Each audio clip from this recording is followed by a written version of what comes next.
বন্ধুরা, it's all over for Cristiano Ronaldo and Portugal. হ্যাঁ, Cristiano রোনাল্ডোর ফুটবল কেরিয়ারের সবচেয়ে বড় অধরা স্বপ্ন সেই ফিফা বিশ্বকাপ ট্রফি জয়ের স্বপ্ন তা চিরকালের জন্য স্বপ্নই রয়ে গেল। ম্যাচের বয়স তখন 90 মিনিট পার হয়ে অতিরিক্ত সময়ের দিকে গড়াচ্ছে। ঘড়িতে ঠিক 91 মিনিটের মাথায় পুরো স্টেডিয়াম যখন পেনাল্টি শুট আউটের প্রস্তুতি নিচ্ছে, ঠিক তখনই স্পেনের মিকেল মেরিনোর সেই দুর্দান্ত গোল এবং 1-0 গোলে স্পেন ম্যাচটা জিতে নিল।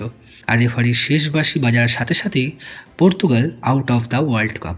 ম্যাচ শেষে 5 বারের ব্যালন ডিওর জয়ী ক্রিস্টিয়ানো রোনাল্ডো যখন হাঁটু মুড়ে মাঠের ঘাসে বসে শিশুর মতো কাঁদছিলেন, সেই দৃশ্য কোনো ফুটবল প্রেমী সহজে ভুলতে পারবেন না। 41 বছর বয়সী এই মহাতারকা জানতেন এটাই ছিল তার শেষ সুযোগ, অর্থাৎ অফিসিয়ালি রোনাল্ডোর বিশ্বকাপ অধ্যায়ের এখানেই সমাপ্তি ঘটল। কিন্তু আজ শুধু আবেগ নয়, আমাদের বাস্তবতার মুখোমুখি দাঁড়িয়ে বিশ্লেষণ করতে হবে। পর্তুগাল কি আদৌ এই ম্যাচটা জেতার যোগ্য ছিল?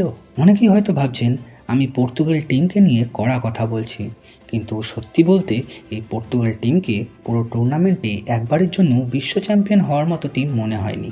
রাউন্ড অফ 16 অবধি আসাটাই ছিল তাদের ভাগ্যের জোরে। একটু পেছনের ম্যাচগুলোর দিকে তাকান। কঙ্গোর সঙ্গে ড্র, কলম্বিয়ার সঙ্গে ড্র, আর ক্রোয়েশিয়ার বিরুদ্ধের ম্যাচটাতেও যদি ভাগ্য সাথে না থাকতো তবে হয়তো তারা আগেই বিদায় নিত। পুরো টুর্নামেন্ট জুড়েই তারা খুঁড়িয়ে খুঁড়িয়ে এগিয়েছে। আর স্পেনের বিরুদ্ধে এই নকআউট ম্যাচেও পর্তুগাল জেতার মতো ফুটবল উপহার দিতে পারেনি। তারা যেন মাঠে নেমেছিল ম্যাচটাকে কোনো রকম টাই ব্রেকার নিয়ে যাওয়ার জন্য। আজকের ম্যাচে কিন্তু স্পেনও তাদের সেরা ফুটবলটা খেলতে পারেনি। স্পেনের তরুণ তুর্কি লামিন ইয়ামাল আজ রীতিমতো আন্ডার পারফর্ম করেছেন।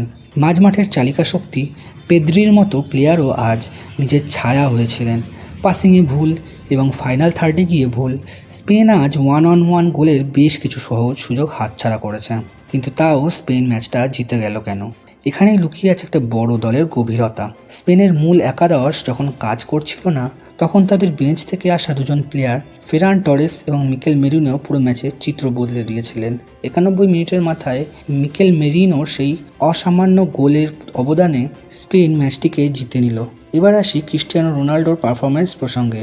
ভক্তদের শুনতে খারাপ লাগলেও সত্যটা হলো আজকের ম্যাচে রোনাল্ডো মাঠে কোনো ইম্প্যাক্ট তৈরি করতে পারেননি। প্রথমার্ধে 2টি অন টার্গেট শট ছাড়া বাকি পুরো ম্যাচে তিনি প্রায় অদৃশ্য ছিলেন।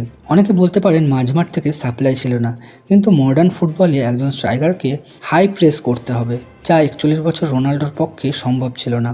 উল্টে তিনি যখনই নিচে নেমে বল পাচ্ছিলেন, ব্যাকপাস খেলে পর্তুগালের কাউন্টার অ্যাটাকের গতি স্লো করে দিচ্ছিলেন। রোনাল্ডোর অফ ফর্মের চেয়েও বড় দায় পর্তুগালের ম্যানেজারের রবার্টো মার্টিনেজের। এই টিমে রোনাল্ডোকে পুরো 90 মিনিট মাঠে রাখার কোনো যৌক্তিকতা ছিল না, যেখানে বেঞ্চে গনজালো র্যামোসের মতো তরুণ এনার্জেটিক স্ট্রাইকার বসে আছেন, তাকে অন্তত 70 বা 75 মিনিটের মাথায় নামানো উচিত ছিল। মার্টিনেজ হয়তো সমালোচনা এড়াতে বড্ড বেশি সেফ গেম খেলছিলেন, কারণ রোনাল্ডোকে তুলে নেওয়ার পর দল হারলে সব দোষ কোচের ঘাড়ে আসতো। এই ভীরু মানসিকতাকেই ডোবালো পর্তুগালকে। সামগ্রিকভাবে পর্তুগাল এই বিশ্বকাপে যেরকম ফুটবল খেলেছে তারা ঠিক জায়গাতেই ফিনিশ করলো। অন্যদিকে স্পেন নিজেদের টেকনিক্যাল সুপিরিয়রিটি এবং বেঞ্চ স্ট্রেংথের জোরে যোগ্য দল হিসেবেই কোয়ার্টার ফাইনালে জায়গা পেল। রোনাল্ডোর এই অশ্রুসিক্ত বিদায় কোটি কোটি ভক্তের হৃদয়ে ক্ষত হয়ে থাকবে। তবে ট্রফি দিয়ে এই মহাতারকার মাহাত্ম্য বিচার করা যাবে না। তিনি ফুটবলকে যা দিয়েছেন তা চিরকাল অমর হয়ে থাকবে। আপনাদের কি মনে হয়, পর্তুগালের এই হারের জন্য আসল দায়ী কে? কোচ মার্টিনেসের ভুল ট্যাকটিক্স, নাকি গোটা দলের আন্ডার পারফরমেন্স? কমেন্ট করে অবশ্যই জানান। ভিডিওটি ভালো লাগলে লাইক, শেয়ার এবং চ্যানেলটিকে সাবস্ক্রাইব করে পাশে থাকা বেল আইকনটি প্রেস করুন। আজকের মতো এই পর্যন্তই, দেখা হচ্ছে পরের ভিডিওতে। নমস্কার।